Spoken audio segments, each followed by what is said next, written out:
art-centric podcast with Rafi and Klee. Hola, you amazing artist. It's Rafi. And Klee, did you almost forget your name? I did almost forget my name. I was just talking to the rogues about the Rafi bot, so I almost said Rafi bot. Hola, amazing artist. It's Rafi bot. And Chronicle bot. No, it's not Chronicle bot.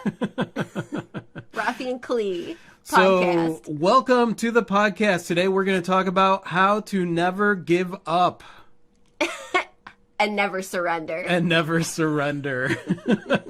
We're gonna basically go over just some of the things that we've gone through, and not only in our career, but honestly, within the last year, when you're doing this artist thing and putting yourself out there, the majority of the time you're gonna run into roadblocks. I mean, that's just how it is. There's no unicorn farts and rainbows. In saying that you're not going to run into roadblocks. Slumps, ruts. Yeah, all kinds of things, especially when it comes to art, because art is emotional. Like, we create stuff. We pour something more than just the material process. We're not going through a production line and just doing something. And even if we are creating more than just one item that is, one thing, it's still us. It's still us putting ourselves out there, and there's a lot of stuff that's attached to all of that. Definitely. Like a lot of stuff, a lot of emotional stuff. And it's funny because a lot of times we talk about these kind of things in our videos, and some people don't want to hear it. I'm very surprised that in this day and age there are still people out there that's like, feelings? You can't talk about feelings. No talk feelings, only talk. Yeah. the meat and potatoes. Only meat and potatoes. And I'm like, meat and potatoes make me feel good in the winter. That's true. But it's so much, there's so much attached to the things that motivate you to keep going, right? Especially when you're doing something where in the beginning you're not seeing the payoff right away, right? And I think that that's the problem. Everybody's got this like hustle mentality and stuff like that because they want immediate payoff. But a lot of that, I would say that most of that is just not something that is sustainable. It's just not sustainable. You can't go out and be like, I give 110% every to 200% every single day, and I get up and this is my, and it's like, that's not sustainable. That's not living life. And there are things there where, like, your emotions are going to pull you one way or the other, and life itself is going to pull you one way or another. And a lot of times when those things compound, it's easy to just want to give up, like, this is too much. I can't do this. So we're going to talk about that because I think this podcast is going to be like one of the most important podcasts, one of the most important subjects to talk about when it comes to doing your art career, creating an art career, and sustaining an art career. Honestly, sustaining anything. Really. Yeah. I would even argue that we don't actually want instant gratification as much as we think we do. Yeah. We actually like the process, even if in the moment we're like, I don't like the process. So for anybody that's listening at home, we have our amazing rogues here with us. So if you hear us reading comments, that is them giving us their brilliant insight, asking questions, and just adding to this podcast, which always makes the podcast even more powerful than if it was just Klee and I talking. It's true. Yeah. So, hi, Kelly. Hi, Yoshana. Hi, Chris. Hey, Chris. I'm glad you guys are here. Yoshana said, whoop, found my way in. I feel old. Yes, we all feel old. You found your way in, though. Yeah. I mean, when it comes to, like, new stuff, and I can tell you right now, and getting the podcast started on this subject, it's a good example. Working on the Rogue Artist Community site, I could tell you right now that every single day I ran into multiple struggles, and it would have been so much easier to just not do it, right? And there were many days where I was just like, I quit. And I can tell you it was the same thing with writing the book. it's been the same thing when I'm working on certain projects, especially if I'm doing something new that I don't, that I'm not familiar with. Right. The logistical and technological challenges that make us feel like... Clover said, even when you're making sales and growing steadily, it's hard not to give up. Sometimes it's a fight. You have to just keep going. And there's no point that you get that you're like, I'm successful. No, not at all. There's no more hurdles to jump. That's so good, Clover, because that's really how it is. Like a lot of people will look at Klee and I, where we're at in our career and say like, oh yeah, you guys are successful. The truth of the matter is that we don't feel successful. We're just kind of, doing what we got to do day to day to just keep up with what we do. And I think that really that's the secret to it. There's never a place that you get to where you've reached the end all be all. And I think because of that, honestly, I think because of that, when people give up, right, it doesn't necessarily mean that you're walking away from your art career, right? Especially if you've been doing it for a while, but it might just mean that you're not willing to grow, right? There might be this thing that you want to do and you're trying it and it's different than what you've been doing, right? And you've been running an art career and it's been doing okay. But there are these other things that you want to do, and it's easy to just say, you know what, I don't want to do that. I'm just, I don't understand that. I'm not going to do that. And then you just kind of coast on the things that you do know. Which leads to stagnation usually. Clover said, I think that's what I love about art, and I agree. Yes. And if you find that place, it can be really, it's a really good place to be as far as striving for more, because I think one of the things that underpins this is like this idea, especially early on, that you're going to get to a place where everything is just easy, like all of a sudden, like...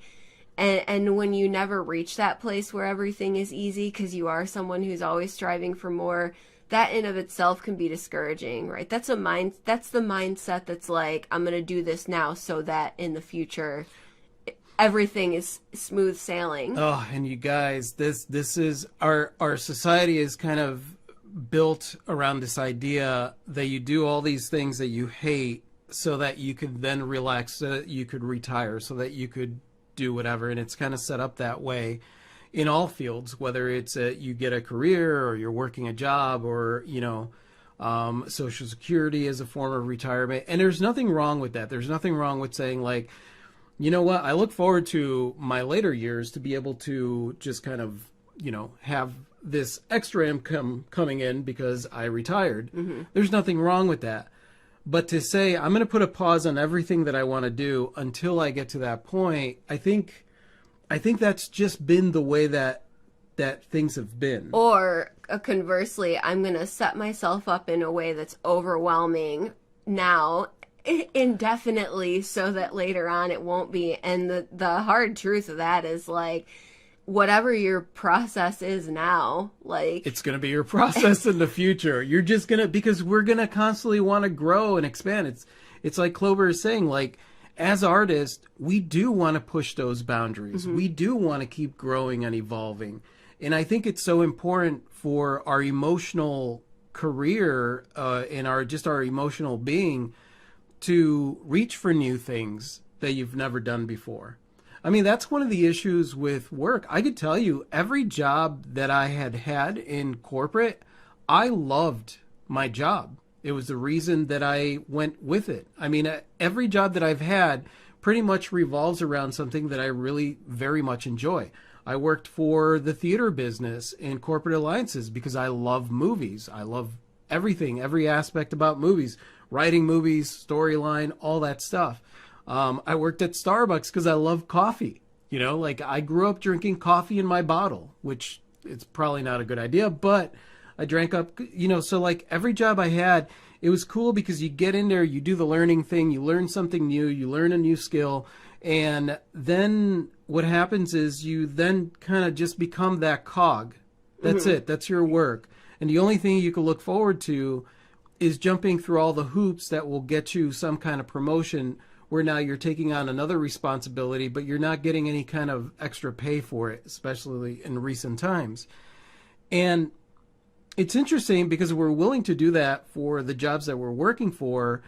But then when it comes to our art career, it's almost like we imagine that it's going to stay that once I get there, I get there. And it's like, no, this is ongoing until the day that you die. This is ongoing. I remember saying to a fellow artist during a Zoom call, like, what do you think the imaginary threshold is, and what do you think it would feel like when you cross it? Do you think you'll ever know that you crossed it, right? Because I don't think you ever really know when you cross a threshold until hindsight. But the thing is that there's no singular threshold in a career like this, or in life at all. There's multiple thresholds that we cross, and by the time we cross them, we already have our eyes set on the you're next. already looking at the next thing. It's like Clover said, it's been so weird since I sold out at the last show, and all my friends are like, oh, wow, you're successful. You can do whatever you want now. And I'm like, no, I used all that money back in my business. Exactly. I mean, that's pretty much the way that it works. Like Klee and I, when we started our career, and I've said this story a bunch of times, like we would do anywhere between 2 to 3 shows, sometimes 4 shows a weekend. And, you know, we'd make some money here, some money there, maybe not make any money at this one, but every week at least we knew that there was some kind of income.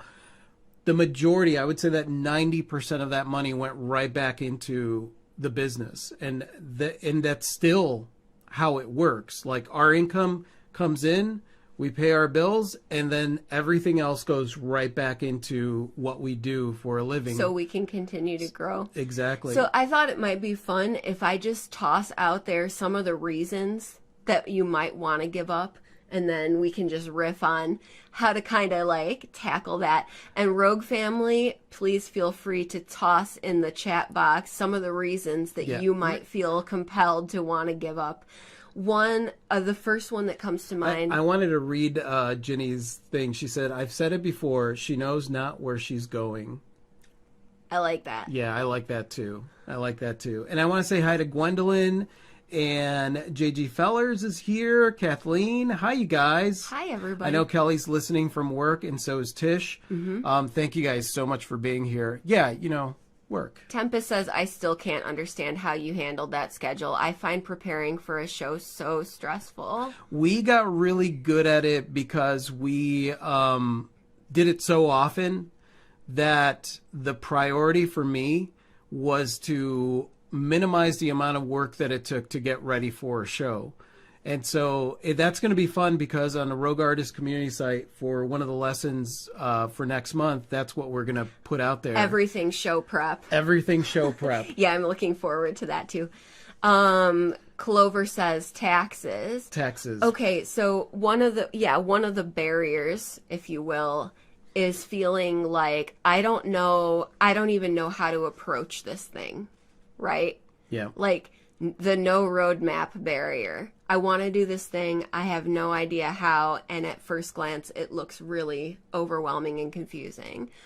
Be it administrative stuff like dealing with taxes, or a tech barrier like needing to learn a program. Like I know a lot of you want to put out video or podcast content, but the editing software is like something that seems overwhelming and daunting at first glance. So I feel like that's one of the biggest, like, I give up things is like, I don't know how to start because I don't understand the process. Right. And especially with things like taxes, because there's all this other stuff associated to taxes that like you're going to get in trouble if you get it wrong. You're going to, you know, there's all this basically like myth out there of stuff. And yeah, you can get in trouble if you are, you know, being tricky about it, but being purposefully like, yeah, but like in reality, when we, you know, and Klee cried. A lot of you know that have followed us for a while that I literally have cried on tax forms because I was confused and overwhelmed. She was confused and overwhelmed, but it was like, you know, for sales tax, talking to the local offices, they were very nice. We reached out to the IRS place in our town and talked to them, and they were very nice. And especially when you're doing taxes for the first time, they will offer to help you with your taxes for free as long as you're underneath a certain threshold of sales. And you know, and then there are other artists that are doing taxes. I know Klee and I have released videos and stuff like that on taxes. The problem is that when you're looking at stuff that you don't understand, it looks like this big jumble. yeah, and it's easy to feel dumb, you know, like, and that's the irony of it is like, you're not dumb. You just don't know. You just don't know. You don't know yet. And so like you're going through this process and you run into this hurdle and you run into this hurdle and you don't know and you don't know. And it just becomes overwhelming. And you're like, I don't want to deal with this, you know, but it's what I recommend with stuff like that is the way that we deal with everything else is you just, you know, one step at a time. Little bits at a time. You don't have to know everything. I remember the first time that we launched our Discord server and the first time that I opened up Discord and looked at it and I was like, what the boop? I have no flippin' idea what any of this is. I still don't have any idea how to use our Discord server. But it's like little by little you learn, oh, this does this, or oh, this is where this is, or oh. It's like we do learn in little chunks of information. There's still plenty of stuff that I don't know about tax regulations and things, but I know enough. I know what I need to know at this point. And that's how you learn. When you run into that particular thing, that's when you do the research on it and whatever. You don't need to know every single aspect of everything. You just got to know what's relevant to you in that moment. And also YouTube University is really excellent for step-by-step stuff. Like music programs or video editing software that I mentioned before, that can be a really like daunting barrier to entry for people who want to create music or content. Working with watercolor. It can seem like when you look at something for the first time, it's almost like your eyes automatically just want to glaze over and you find yourself like scanning all this data that's like a foreign language to you, essentially. So it really is like you have to pick one thing and figure out that one thing, and then another thing. That's the issue. Unfortunately, that's not how we learn. We don't learn from data, you know? And unfortunately, a lot of us think that that's how we learn because a lot of curriculums are run that way. But scientifically, they've even proven that, like, the way that our educational system works in a lot of ways, it just doesn't work. You know, it does you no benefit to read something in a dry textbook and then take a quiz afterwards. You're not going to retain any of that information. Right. And unfortunately, a lot of the information out there on taxes or on techniques or certain things is very, very dry. The way that we learn is making an emotional connection to it. Usually by doing. Right. You do it because you're feeling all the feelings. You're like, what the? And then when you figure it out, you're like, oh my God, this is great. I did it. But also, like, if you find a video from somebody that you really enjoy listening to and they're telling it to you in a way that really relates to you, there's a big difference between that and watching or reading content that is just boring, you know, just the data, right? You're going to want to look at data when you're in the midst of emotionally figuring it out, right? Especially if you can't find it. But if you're able to find information that adds a little bit more feeling to it, then you're going to retain it. It's going to be easier, and you could see it as more of a fun challenge than... Most definitely, which is the perfect segue to something that I just want to side tangent on for a second. Another I give up thing that I hear a lot is people who want to teach or share knowledge or share a skill set. And one of the common things I hear is, well, there's already thousands of people out there teaching the thing that I want to teach, so why should I even bother? And this is the perfect time to say, you and your methods of teaching and your personality are going to resonate with your people. Just like someone else's way of teaching the same thing and their personality and their approach is going to resonate with other people. It doesn't matter if there's 10,000 people out there teaching a subject. You're going to lock on to somebody whose teaching style you enjoy. And so is everybody else. So don't let the fact that other people are doing this thing too stop you from doing the thing. Yeah, that goes hand in hand with starting in our career. There are people that have told me, well, there's a lot of art, you know, which is ironic because there are people out there that are like, there's not enough artists in the world. And then there are people that are like, there's too many artists in the world, you know? So it's like, and my thing is like, if you're using anything, anything that doesn't make you feel good about yourself, right? Oh, well, there's too many, which essentially what it means is like what you have to say, teach, create, whatever it is just not good enough because there's already too many people out there and I'm just lost in this sea of monotony. And I'm like, that's not how it works. You are unique. You are someone who has your own voice, your own way of doing things. Like, you cannot compare what you do with anybody else. Now, if you're trying to follow a curriculum or a way of doing things where that's exactly how everyone else does it, then maybe. But if you're doing it your way and adding your flair and your personality into it, then there's nothing you have to do to set yourself apart because you are already set apart. Yeah, exactly. The key is to let your personality come through if you're gonna put stuff out there, whether it's educational or entertainment or anything in between. Yeah. The power of being you. People are going to lock onto that. There's thousands of people on YouTube teaching music production stuff, but there's only 2 or 3 people whose style I've locked into because they speak my language that I understand and enjoy. And that's how it works. And you always know from watching the comments that there are, people that you guys relate to our videos. That's awesome. The videos that we put out on YouTube. Mm-hmm. But there are people out there that are like, get to the point. They don't relate to the videos. So other creators out there that talk about art, being an artist and stuff like that, then that's who they're going to relate to. And really, you got to be okay with that. You just got to put out whatever it is, and it's so funny because it ties into art.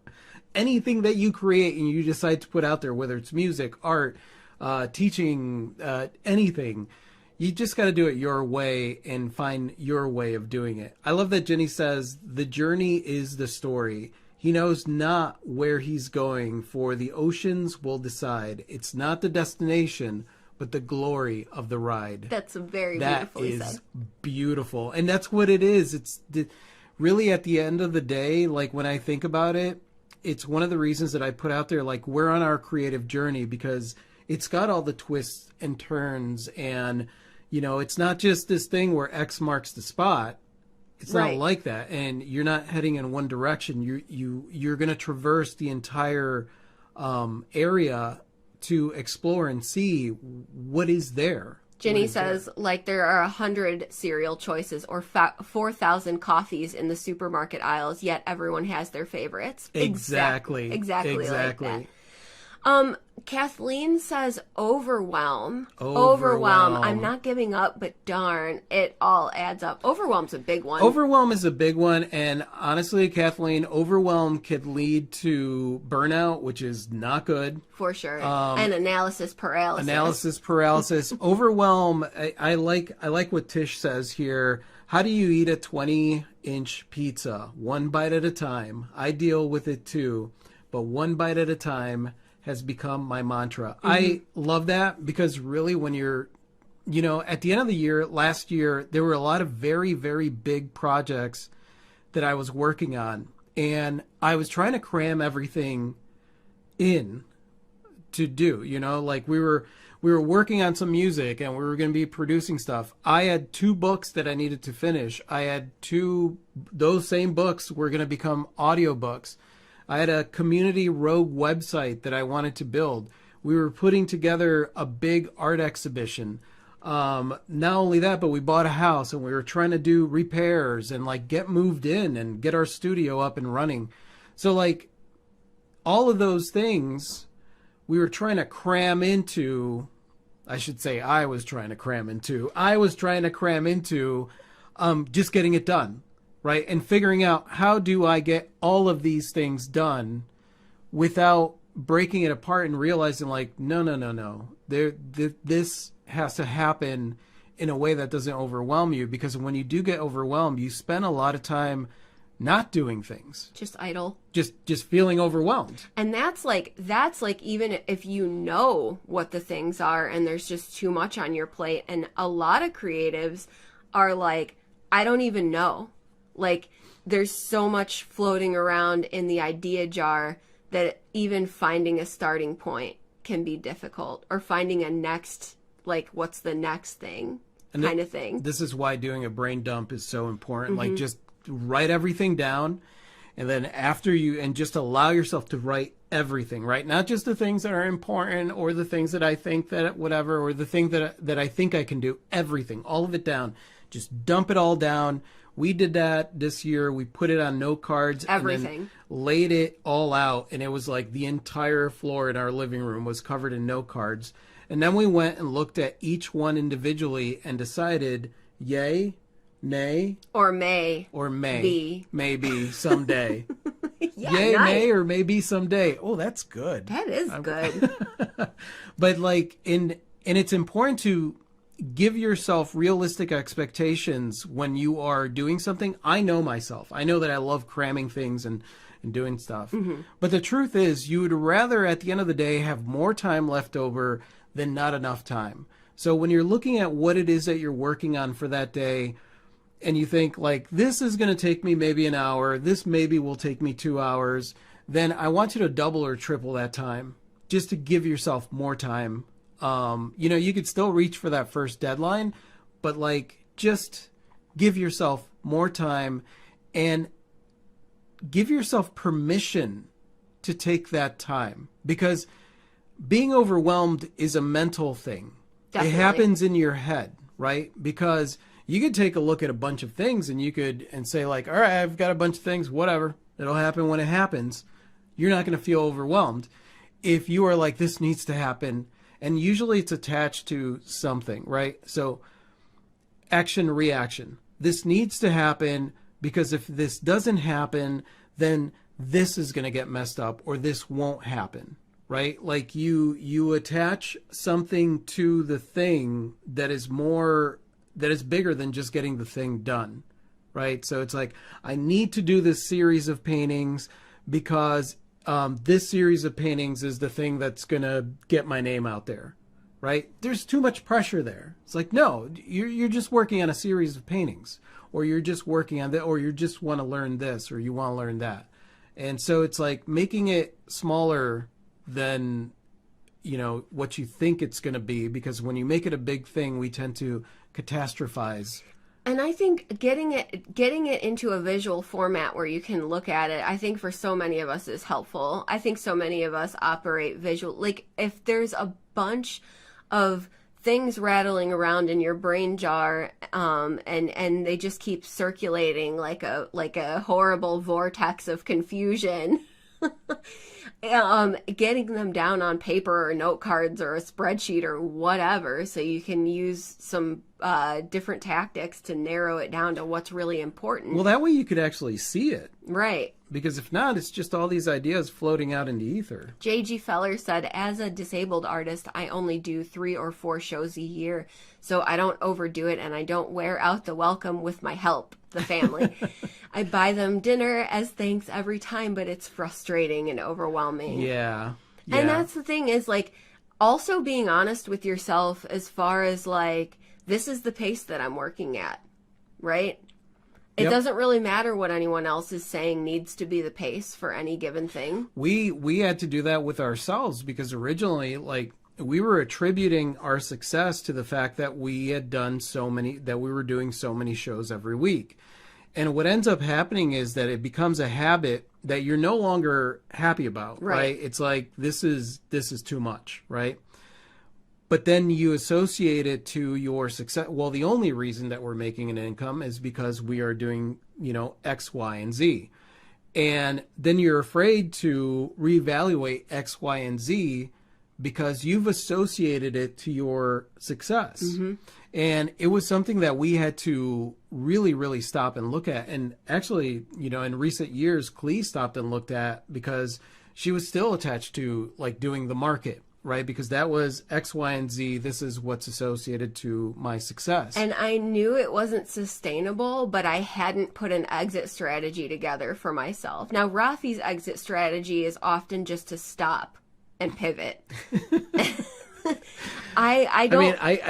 The thing is that when it comes to that kind of stuff, I think because of the association that I have with being in corporate and knowing that, oh, okay, well, I'm going to do this thing slowly, it just doesn't work for me. right? Because Right. I end up falling back into old habits. So I know myself. And I think that that's the thing. Like, that's not going to work for everyone.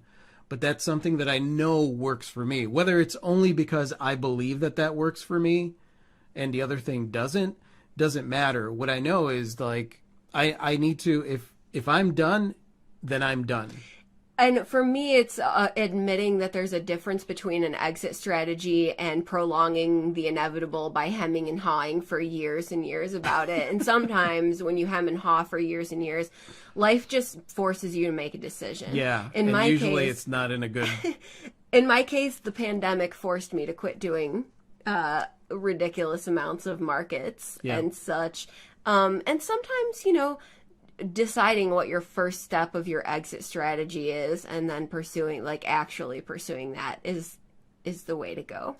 Joshana said, it's nice to know younger generations find Discord confusing. Yes. It seems overwhelming at first glance, but it's like once you familiarize with something, then things start to make sense, and then it doesn't feel like this big that's pretty much how it works, you know, because I think about when we got started, what I thought was a requirement of things to do in order to be successful as an artist, were completely off. I didn't have any experience. So, like, the whole thing was just completely confusing to me. And as we went through figuring out, like, oh, wait a second, there is no thing that you could do. You could only figure it out your way, the way that you're going to use it, the things that are important to you, and how it is that you're going to proceed, and how it is that you're going to tackle the roadblocks that do come up.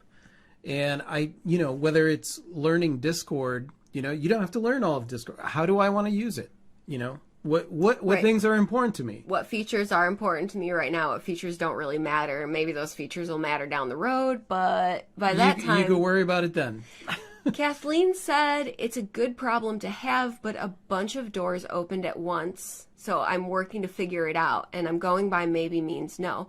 I can relate. We can both relate. When we moved here last year to our new community, a bunch of things were happening for us in internet land, and a bunch of things were happening locally, a bunch of opportunities.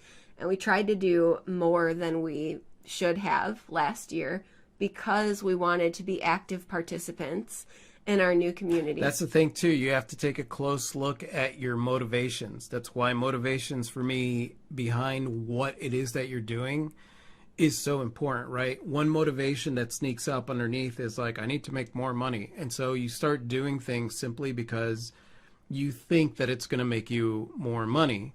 But if that's the only thing motivating you, and it's not something else, that's not good enough when it doesn't make more money. Or if it's, I probably should do this because it's the right thing to do as a new member of this community. Yeah, I should be part of this. I should whatever. I should blah, blah, blah, blah, blah. Whenever you put the word should in front of something, I suggest you really, really reevaluate and take a look and see, because your motivations might be tied into some kind of insecurity. Yeah, so the question, like, do I really want to do this is, I think, a really valuable one. And it might be like, yes, but not this year, right? And so then you can say, like, I'm super interested. I just can't, I don't have an opening for it this year.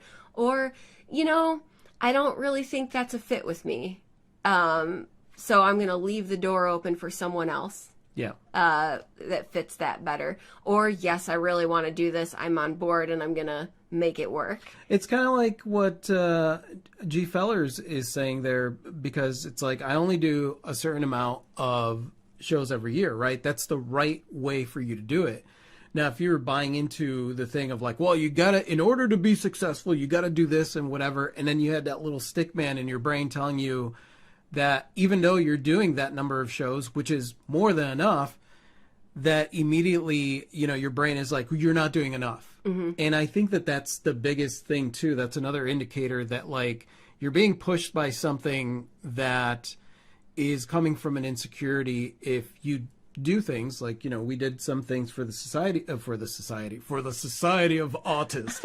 We did some things for the community, but underneath it was like, you need to do more. you're not doing enough. You're not doing enough. People are You're going to not be doing really enough." disappointed. Yeah, people are going to be disappointed. That has nothing to do with reality. And if it does have something to do with reality, you know, the true side of me is like, well, if you're going to be disappointed, I'm sorry, I don't know what to tell you. Like, Yeah. I don't have time for you then. And there's that side that wants to cater to the way that things are or the way that people think things are, and you want people to like you. And then there's that side of like, I need to do what I need to do.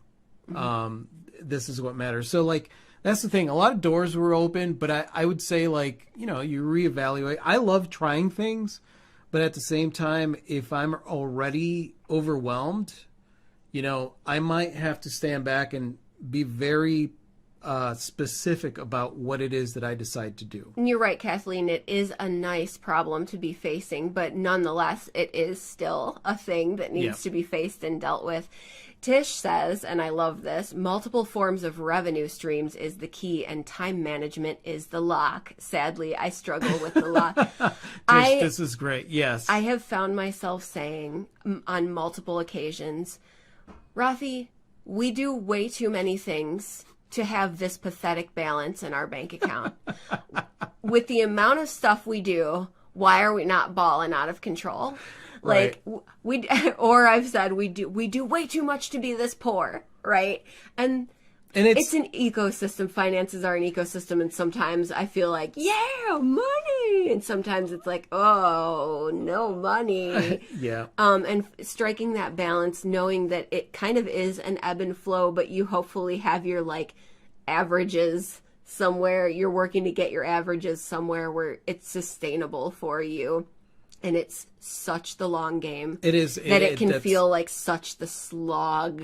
It is. And it really is the long game. And the problem is the comparison perception, right? So we could easily go on YouTube and be like, yeah, guys, we're balling out of control. Like, we make about $10,000 a month. Do you want to learn my secret and how we blah, blah, blah, and show these beautiful, our house is gorgeous. So like we could show these beautiful shots of our house and like us driving our fancy car or taking a picture in front of a fancy car. Or laughing while throwing money into the air. Yeah, laughing, throwing money in the air and showing how absolutely successful we are. Somebody that doesn't know us would think like, wow, you know what? They're making, $10,000 a week on their art. And like, I want to learn what their secret is. And there's a lot of that, for lack of a better word, shit going on out there. And so like, it's easy to like take a look at your small revenue streams, that sometimes, do the ebb and flow thing where sometimes like, wow, we had a really good, week or month. And, this month is kind of what it is, and think that you're not succeeding. And that's just not the case. There's another piece of this too, because we're not raking in 10G a month, but we are making more money off of each individual stream of revenue than we were in previous years. Oh yeah. Right? But also that would be great if we were just resting on our laurels and not trying to do more. But with the increase in revenue, Rafi and I are constantly trying to reinvest more and do more, right? So in our personal lives and our business lives. So we're making more money, but we're also spending way more money right now trying to put things in place for the future of our business and our community and our lives. And that's ongoing because that's how it's always been. When we started at the flea market, if we made any money that was over what we needed to make in order to pay our bills, that went right back into what we do. So like the more money you make, the more you invest in what it is that you do. And I would say that the problem is with that is the perception that is online is that a lot of people will invest that money back into looking glamorous, right? Looking successful, right? And in my mind, I'm like, no, I'm going to purchase some piece of equipment that's going to look gaudy in my studio because it's going to make my life a lot easier moving forward. And like those are the ways that you make your life easier. Is like, instead of having a process that takes 15 steps to get to, you start reducing the process more and more, the more equipment you're able to buy. That's what Clover is talking about. Clover says, luckily, lately, all my shoulds are all to lessen my hard manual labor part of my art. Well, and I've faced that opportunity head on since rapidly needing to expand my art business since the beginning of the year. In less than 2 months, I have quadrupled my inventory and a quarter of the labor. That's awesome. That is awesome. And that takes time and money investment. Yeah. Right? Needed to go into it. It's been a very stressful time, but you still got to take time to take a break, or your body will make you take one. Yes. Yes. You definitely have to take a break. And so that's looking at both fronts, right? Like the time commitment, knowing you're doing something to grow your business, and the financial commitment. As your revenue streams grow, if you don't want to plateau, you have to keep investing in things. You definitely have to that will grow. You got to keep investing, and you have to keep expanding, right? So like, something that I followed very early on was some statistical data that I saw from YouTube, and I was talking about like social media platforms and like other businesses that do really, really well, right? So obviously at the time they were talking about MySpace. MySpace was immensely popular, and then next thing you know, almost overnight, it just dropped off. And the reason was because they created this and they never updated or expanded. They just kind of found something that worked, and then they just stuck with it and just kept doing it. And what happens is that people like to see growth, right? Especially for us as artists, they like to see growth. If they're investing in your art and they're investing in you and what you do, what they're investing in is in your journey, right? Mm-hmm. They're fascinated by your journey. What is he doing now? What are they?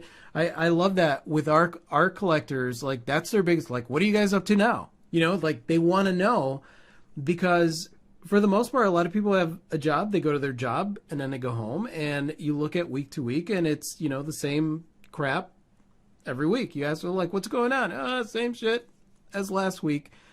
With artists, like, we have the opportunity to keep growing, or you just keep doing the same crap from last week, and then it becomes this overwhelming bag of monotony. Yeah. So that segues me into my next reason that you might want to throw your hands in the air and scream, I give up, which is it's become monotonous and you can't stand another day of it. Yeah. At which point it's time for you to level up, right? It's time for you to pursue something that scares you and excites you. And man, I've been there, right? Because it's kind of nice to be semi-comfortable in an unpredictable career, and you can kind of ignore the monotony of it for a while because financially you're comfortable. But ultimately, it's a trap. It's a trap! Yep. It's a trap. So if you're slogging through the monotony and you want to not continue because you're bored to tears with what you're doing, then it's time to level up and do something. And that's the thing. A lot of that is the mindset. It's easy to fall into a trap of thinking, this is, like I said before, this is the thing that works, so I need to keep doing this exactly the way that I've been doing it, and I cannot vary from this strategy because this is what works. And at the end of the day, that's the thing that ties you up. You know, we talk to artists all the time about wanting to get out of the slog that they're in, and it's easy to find, you know, something that that works for you, and then you just stick to that and you make that the primary product per se of your business, and then that's all you focus on. And what ends up happening is, if it's something that you even remotely are like, I'm only doing this for the money, I've got no other vested point of view on this thing, that's the thing that you become popular for. And that's the thing that the demand grows for. So essentially you get stuck doing something that you didn't necessarily want to do in the first place. Now, even if it's something that you love, it's easy to turn it into work, into a boring slog, if that's all you're focused on and you're not willing to change it up because you're afraid that you're going to lose customers or collectors. Same thing happens on YouTube. You have people that go out, they have a shtick and they're like, blah, blah, blah, blah, blah, blah, blah, and they do things a certain way. And then they're afraid to vary from that because they're afraid that their audience isn't going to like it and they're going to lose subscribers. And like, then you end up doing things only because that's what worked, not necessarily that that's what you want to do. We all need to grow and evolve. And, you know, take that risk if you believe in what you're about to do. We've seen some big YouTubers, and there's one in particular that comes to mind, that basically came out and said, like, I built this channel on this. It has millions of subscribers. I thank you guys, but I'm changing direction, and I know that means losing some of you, but I have to. Yeah. It's what I need to do. And basically saying, like, I understand the risk I'm taking, but I believe in it. And it's the same thing. It's the same thing when it comes to what you create. There could be a series or something that you create that's vastly popular and you're done with it. There could, you know, Klee's had a series of jewelry that she, you know. I tried to get out from under it for years. Yep. Clover said I absolutely spent more money on those less labored revenue streams than I ever thought I would. $500 on art cards, $400 on a printer, paper and ink, but it's all been worth it. Yeah. Most definitely. Sometimes when you need to take your time back, it does mean throwing money at it. You got to remember when it comes down to it, money is, despite what people believe, money is not finite. Time is finite. Right? People are printing, the governments and stuff are printing money all the time. There's no end to the stream of money. But time is something that's going to run out. And so, like, when I look at projects, that's what I keep in mind. It's like, is it worth me investing my money in this if I am saving time? Because time is what's most valuable. Jenny said that's life. Take it all in and enjoy it slowly. Even the not so good parts, those make the good times. Oh, absolutely. Wise. Jenny also said, it's a trap. Save yourself. Pushes the stick man under the bus. Yep. Definitely. Tish said, the thing I always remember is that we have 4 types of people in our life: coaches, cheerleaders, students, and bullies. No one is all those things for you, even yourself. Be your biggest cheerleader. I love it, Tish. I love it too. Absolutely agree. Absolutely agree. I think for the most part, when it comes to a lot of the stuff that could cause us to give up what we want to do, or what we want to live, or what we want to be, is the fact that a lot of times we are our biggest critic. And we bully ourselves, and we develop this relationship with ourselves when we're growing up that it's like, well, don't do it. You're so stupid. Why are you, and this is occurring in your own head all the time. And it's like having somebody there with you that's constantly berating you, or telling you that you're not good enough, or telling you that you can't do this, or you're never going to figure this out. Look at how long you've been trying to do this thing. It's you're not good enough. And understanding that, like, that relationship, even though it's been normalized, that's not normal, right? If you look in the mirror and you look at yourself and you say, I am awesome, or you point at yourself and smile, you are awesome, and that feels immensely uncomfortable to you, then you know that you need to do that more, right? You need to rewrite the habit, because that's all it is. The stick man is just a habit that we repeat over and over and over and over and over. So we're basically the ones programming that habit into us. And if it feels uncomfortable to be nice to yourself or to be your cheerleader, then all that means is that you just got to do it more. You just got to do it more often. And it's kind of like eating that pizza one bite at a time. Or the guy that ate an airplane. One Which bite I don't at recommend. a time. I don't recommend you eat an airplane. But if you're going to, it's just one bite at a time. Rachel said that is a cool thing to think about, Tish. And welcome, Shroy. Hey, Shroy. So the last thing that I want to touch on before we wrap up, first I'm going to read Clover's comment. Talking with other artists at these events has been my biggest inspiration. I learned so much. They taught me so much and gave me resources I never had before.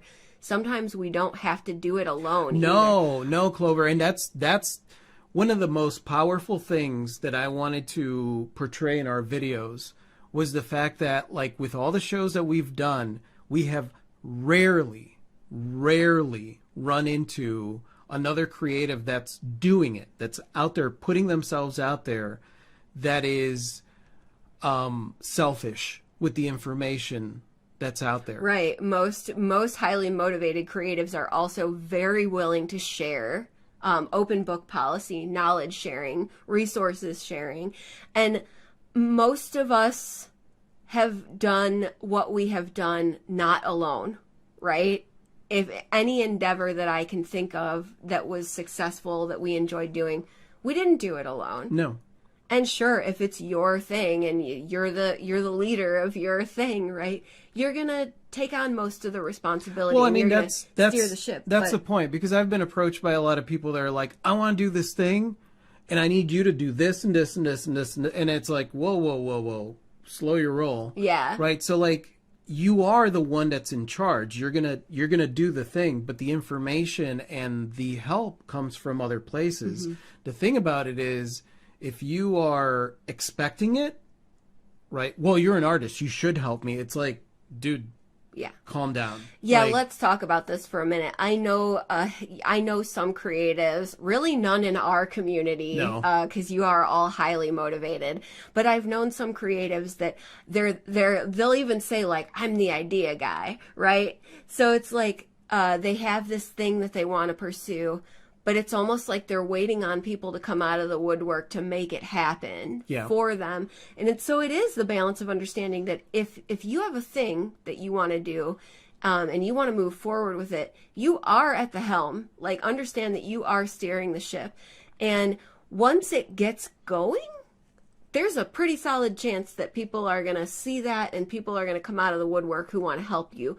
But if you haven't left port and you're mad at other people for not helping it leave port, like, that's kind of on you. And it's striking that balance, because I do know some creatives who could do amazing things, but they're too busy being angry that they don't have a team of people at their disposal to make it happen. Yeah, and that's the thing. Like, you gotta move forward, and that's always been my policy. It's like, I'm gonna do this thing whether or not I have people helping me or not. You have to embark. So like, I embark and I'm doing it, I'm figuring it out, and that's where the people come out of the woodwork, you know, and you ask the right questions and you have these conversations and they see that you're doing something. They're like, you know, a better way to do that is like this or whatever. And you're more open to the information.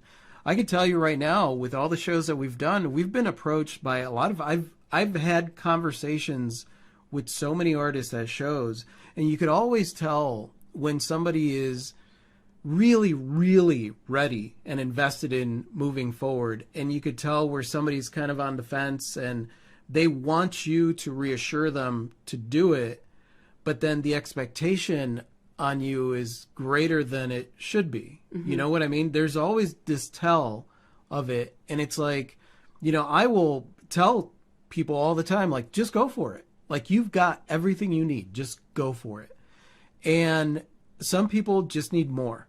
They need more. I need you to hold my hand through this entire process. And it's like, you cannot put that responsibility on someone else. You need to be willing to just push through yourself. And eventually somebody will come out and help you when you need help. Yeah, but you have to take the first step. Yeah. Even if it's a little step. And I think that's Clover.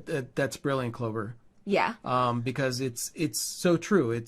But that's the process of putting yourself out there. It's the hero's journey where, you know, the magical being shows up and gives you guidance. You know, it's. But you're already on the journey. But you're already on the journey. Yeah, absolutely. So I just wanted to look at both sides of that. And like I said, most of like our community is very highly motivated and doesn't fall into that other place, if you will. But it is out there, and some of us have pull, right? Are being pulled or guilt tripped in those ways, like almost pulled away from what we're doing to try to like help somebody with their thing. And maybe that's not always healthy if that other somebody hasn't quite figured out what their thing is. There are people that have that expectation and that demand, you know, like we took somebody under our wing that wanted to run their own business at markets and stuff like that.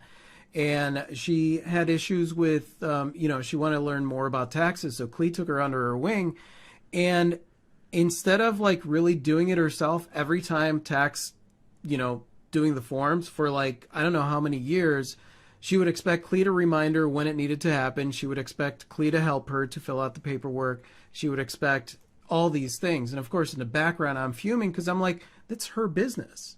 Like, Yeah. you've got other things to do. Unfortunately, there was really no growth there. So what started off as like, okay, like evolved into less and less okay. Yeah. And you gotta, and that's the thing. There's an understanding of like, all right, well, I'm going to help you with this. But if it's a constant expectation, that's where it becomes. So I think as creatives, and yes, our community this is not our rogue artist community. They're like on it and they're doing the stuff. You and I would not have any time to ourselves if it wasn't the case. Right. And that's the thing. Being self-reliant, but being open to having somebody help you. Most right? definitely. If you're running out of time, it might mean that it's time to allow help. Most definitely. I love what you say, Kathleen, here. Something has you worn down. Tell the stick man to F off. Definitely. Exactly. That's where I'm at when it comes to the insecurity route that the stick man might take. Valerie said, I'm so grateful for the help I've received from others as an artist, and I'm definitely sharing it forward. Yeah. And I think that's a really healthy ecosystem, and most people that I've met operate that way, and that makes us a really powerful community. Yep. Kathleen said, I have family members like that. All you can do is give them the materials and keep an eye on them. They can move when they choose to. Yeah. That's a good way to look at it, That is Kathleen. a good way to look at it. Yeah. And before we wrap up, I just want to talk about one final reason that you might be feeling like, I give up. And that is you are emotionally unwell. Okay. Which is a big one. And that usually leads to physically unwell. man, there's so many Yep. times that like creatives reach out to us and like life has taken a crap on them and they're emotionally unwell and they're beating themselves up because they're not doing what they should be doing. And I'm saying that with quotation marks for those of you listening to audio only. And that's when you are emotionally unwell and you do emotional creative work. Like, I seriously wish like that I could just reach out and hug every one of you and hold you and tell you it's going to be okay, because when you're emotionally unwell, you're not expected to operate as though you are. Yep. Yep. And it's not going to help you to beat yourself up for wanting to hit pause. Yep. And it's not the same as giving up, hitting pause. It's not the same. But if you don't allow yourself to hit pause, you are going to want to give up. Because you're going to compound everything on your shoulders, and you're basically going to carry the burden of the world on your shoulders and constantly tell yourself that you're not good enough in this area. Oh, well, if you were really an artist, you'd be doing this. Oh, if you were really a good person, you would be willing to do this. Oh, you wouldn't tell this person no. For us, I know that we step back, and during the time that we stepped back and we were getting ourselves organized and doing a reset and all that stuff, we needed that time to ourselves. Because emotionally the hurdles were just too many. There were too many things to juggle. And during that time you get tested. Somebody does come out of the woodwork and says, hey, we need you to help us with blah, blah, blah, blah, blah, or this needs to happen. And at that moment you have a choice to tell yourself, you know what? It's okay that I'm taking a step back. It's okay that I'm taking this time off. It's okay that I'm taking this time to repair my emotional state or whatever it is that I'm working on. It's okay. And it's very important, because if you don't do that for yourself, then it just compounds. You just add more to it. And what ends up happening is you distract yourself from taking that time out for you, then by doing something else that you're just adding more on your plate. And you think you're going to push through it. And so many of us fall into coping mechanisms then, right? Toxic productivity, addictions. The list could go on and on to try and cope or numb or push through or whatever.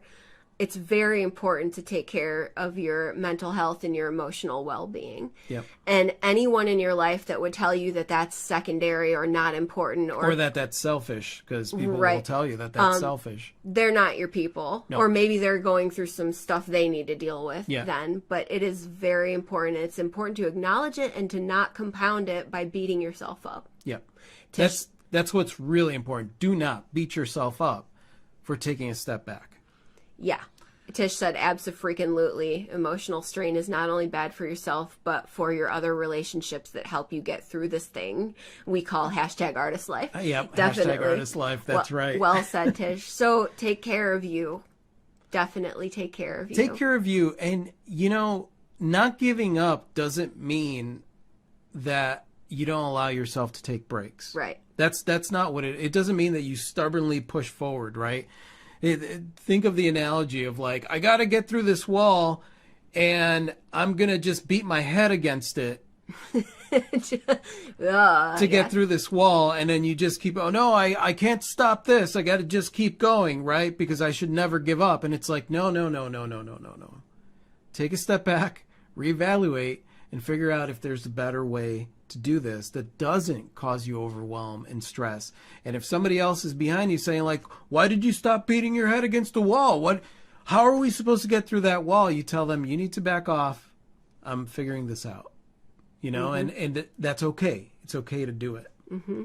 Valerie said, so true. Yeah. Tempest said, that is so true. Our mental and emotional health matters just as much as the physical. Highly recommend NAMI meetings, NAMA meetings, to find support from folks that get it. Some chapters even have groups for artists. Oh, Thank you, that's Tempest. Cool. Thank you, Tempest, for sharing that. Kathleen said, learn to rest, not to give up. Yep, and exactly. Sometimes, and I say this a lot, me and Rafi both say, I quit, right? When the overwhelm sets in and you're like, I'm there. Just announce, I quit. There was a point where we were rewriting, doing all the edits and stuff to the book, and every day going through the book and stuff like that. And I believe every single day of that process that took us a month, every day of that month, I basically proclaimed, I quit. I'm done. I quit. And I'd walk away, let myself fume a little bit. And then at that moment, it's like, okay, I quit. I quit for now. I'm good. I'm gonna step back from this. I'll be back. Yeah. I always kind of know I'm joking when I announce that I quit, but there's also a modicum of like, I might not be joking. I might be ready for something else. Yep. So it's this weird area where it's like you are kind of jokingly announcing that you quit to give yourself a break and a laugh, but you're also giving yourself permission if something is not for you anymore, to walk away, to at least evaluate whether you want to walk away. Clover said emotional injuries will turn to physical. Take care. Yes. Mm-hmm. Yes. That is something that I know very, very well. Shroy said the obstacle in the path becomes the path. Never forget, within every obstacle is an opportunity to improve our condition. Absolutely, Shroy. That's great. Absolutely. Every single obstacle is an opportunity for you to show yourself who you are, right? So if you're feeling overwhelmed, right, can you show yourself, you know what, I could stop, I could breathe, I could evaluate, I could walk away from this thing that maybe is not so healthy, I can change my habits, and I think that that's the biggest thing. We all have these identifiers that we're like, well, I'm just like this, and if this is who I am, and the reality of it is that we are someone different every single day with every single experience that we have, whether it's a good one or a bad one. That experience can help us grow past whatever the obstacles are. Most definitely. So I love that, Shroy. Thank you for sharing that. Tish said it's not a pause, a break, or giving up. It's a plot twist. Plot twist. I love it. That's a fun one to announce too. Plot twist. Yes, I love it. Jenny said, yeah, most people who dismiss other people's mental health are probably suffering even more and are more scared than anything else. Oh, absolutely. Fully agree, Jenny. Absolutely. Well, you guys, this was awesome. This was a great, I knew this was going to be a really good podcast because I mean, this is the crux of it, right? It's the giving up part and understanding what giving up means, Right. like just because you take a step back for several months, for a year, for a week, for a month, for whatever time period it is, it doesn't mean that you're giving up. No matter what, you could have a failure happen or suffer a thing and say, you know what, I'm going to take the next month off or next year off. Mm-hmm. And that's not giving up. That's just a work in progress. It's all part of the process. It's like whenever I'm running into an issue with the painting, there are times where I'm like, you know what? I'm done for the day. Plot twist. Plot twist. And then, I love that. and then I come back to it and then something is there because we're constantly finding solutions when we're not thinking in the problem, right? So it's like, the irony is that when you do run into a problem that makes you want to give up, the best thing you could do is walk away. Pretty much. So essentially, the best thing you could do is give up temporarily and then come back to it. Because it's actually less about what you do, and giving up is actually an emotional state too. Yes. Right? So are you coming from a place of like plot twist, or are you in a place of despair? Yeah. Because true giving up is despair. It's resignation. Yes. It's Resignation, hopelessness, and that is so unhealthy for the human spirit, you know, and it's understandable. It's a thing that comes up, but I will tell you right now, and before we end this podcast, the thing that I do, right, whenever I go into that place of despair, the thing that takes me out of it is empowered anger, right? Where I will say, you know what? I get to choose how I'm going to approach this. If I want to sit down and stop and not think about anything and not figure this thing out, then I get to do that. It doesn't matter what anybody else is telling me I should feel or how I should act or what I should do or any of that stuff. I get to choose in this moment to just step back. It doesn't mean anything. It means whatever I decide it's going to mean. And essentially, I face my anger at the despair and at that stuff. Now, sometimes it takes a moment to get there, but it's one of those things where like none of those emotions that pull you down into that place are healthy, nor do they involve growth. But sometimes they're necessary in order for you to show yourself who you are and how to pull yourself out of those places. But yeah, giving up is being in a place where you've resigned yourself. And there's no point to it because we're constantly growing. And there's constantly a plot twist in our story. Most definitely. Tish, I love that so much. Yeah, Thank you me for too. sharing. Clover said, I quit 4 times for years, yet here I am. Yeah, exactly. I quit stuff all the time. I love how live to spite. Well, thank you guys so much for being here and taking part in this awesome podcast. Yeah. And for everybody listening at home, thank you guys so much for listening to us ramble and chat about never giving up. And by the way, if you like this podcast, go ahead and click wherever it is that you are, whatever platform you're on, to subscribe. And that way you could keep up with us on our weekly podcast. And I guess that's it. Let's say goodbye. Yeah, I quit. Yeah. For now. I quit. Never give up. Never surrender. Adios. Good day.